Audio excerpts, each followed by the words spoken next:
पावन कथा पढ़ेंगे। ये व्रत विशेष रूप से भगवान शिव और माता पार्वती के लिए किया जाता है। इस दिन महिलाएं भगवान शिव और माता पार्वती के मिलन की स्मृति में ये व्रत रखती हैं। हरियाली तीज का व्रत विशेष रूप से माता पार्वती की तपस्या और उनके भगवान शिव को पति रूप में प्राप्त करने के संकल्प को दर्शाता है। कहते हैं कि माता पार्वती ने भगवान शिव को पाने के लिए कई वर्षों तक कठोर तपस्या की थी। उनकी निष्ठा और भक्ति से प्रसन्न होकर भगवान शिव ने उन्हें अपनी अर्धांगिनी के रूप में स्वीकार किया। ये व्रत कुंवारी लड़कियां अच्छे वर की प्राप्ति के लिए तथा विवाहित महिलाएं अपने पति की लंबी उम्र और सुखमय वैवाहिक जीवन के लिए करती हैं। महिलाएं इस दिन 16 श्रृंगार करके हरी चूड़ियां, मेहंदी, नई साड़ियां पहनकर बड़े उत्साह और श्रद्धा से व्रत करती हैं। तो चलिए अब इस पवित्र कथा को श्रद्धा और भक्ति से पढ़ते हैं। पार्वती ने हिमालय के घर जन्म लिया था।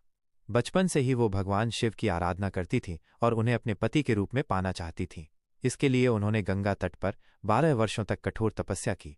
इस दौरान उन्होंने अन्न नहीं खाया, सूखे पत्ते चबाए, भयंकर ठंड में जल में रहकर तप किया, वैशाख की गर्मी में पंचाग्नि से शरीर को तपाया और सावन की मूसलाधार वर्षा में खुले आसमान के नीचे रहीं। उनकी तपस्या से दुखी होकर उनके पिता पर्वतराज हिमालय चिंतित रहने लगे। एक दिन नारद जी हिमालय के महल में आए। नारद जी ने बताया कि भगवान विष्णु उनकी पुत्री से विवाह करना चाहते हैं। हिमालय ने सहमति दे दी क्योंकि उन्हें लगा कि विष्णु साक्षात ब्रह्म है और हर पिता चाहता है कि उसकी पुत्री सुखी रहे। जब माता पार्वती को इस विवाह की बात पता चली तो वो बहुत दुखी हुई। उन्होंने अपनी सहेली से कहा कि उन्होंने सच्चे हृदय से भगवान भोलेनाथ को पति रूप में स्वीकार किया है, लेकिन उनके पिता ने उनका विवाह विष्णु से तय कर दिया है। अब उनके पास प्राण त्यागने के अलावा कोई उपाय नहीं है। उनकी सहेली ने उन्हें समझाया कि संकट के समय धैर्य रखना चाहिए। नारी के जीवन की सार्थकता इसी में है कि वो जिसे एक बार पति मान ले, जीवन भर उसी के साथ रहे। उन्होंने पार्वती को एक घने जंगल में ले जाने का सुझाव दिया, जहां उनके पिता उन्हें ढूंढ न सकें और वे अपनी साधना जारी रख सकें। पार्वती ने अपनी सहेली की बात मानी और घर छोड़कर जंगल में चली गईं। अपनी बेटी को घर पर न पाकर हिमालय बहुत चिंतित हुए। उन्होंने पार्वती को खोजना शुरू कर दिया। इधर पार्वती अपनी सहेली के साथ नदी तट पर एक गुफा में भगवान शिव की आराधना में लीन थी। हस्त नक्षत्र में तृतीया तिथि को उन्होंने शिव के शिवलिंग का निर्माण किया और रात भर भगवान शिव की स्तुति की। उनकी घोर तपस्या के प्रभाव से भगवान शिव का आसन डोलने लगा। उनकी समाधि टूट गई और वे देवी पार्वती के सामने प्रकट हुए। भगवान शिव ने पार्वती से वरदान मांगने को कहा। पार्वती ने कहा कि यदि वे उनकी तपस्या से प्रसन्न हैं तो उन्हें अपनी अर्धांगिनी के रूप में स्वीकार करे। शिव ने पहले उन्हें अपने साथ रहने में कठिनाइयों के बारे में बताया, लेकिन पार्वती अपने निश्चय पर अडिग रहीं।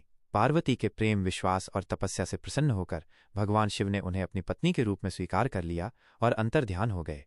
कुछ समय बाद पर्वतराज हिमालय अपनी पुत्री को खोजते हुए उस स्थान पर पहुंचे। उन्होंने पार्वती से ऐसी कठोर तपस्या का कारण पूछा और उन्हें घर वापस चलने को कहा। पार्वती ने अपने पिता से कहा कि उन्होंने महादेव को पति के रूप में पाने के लिए ही तपस्या की है।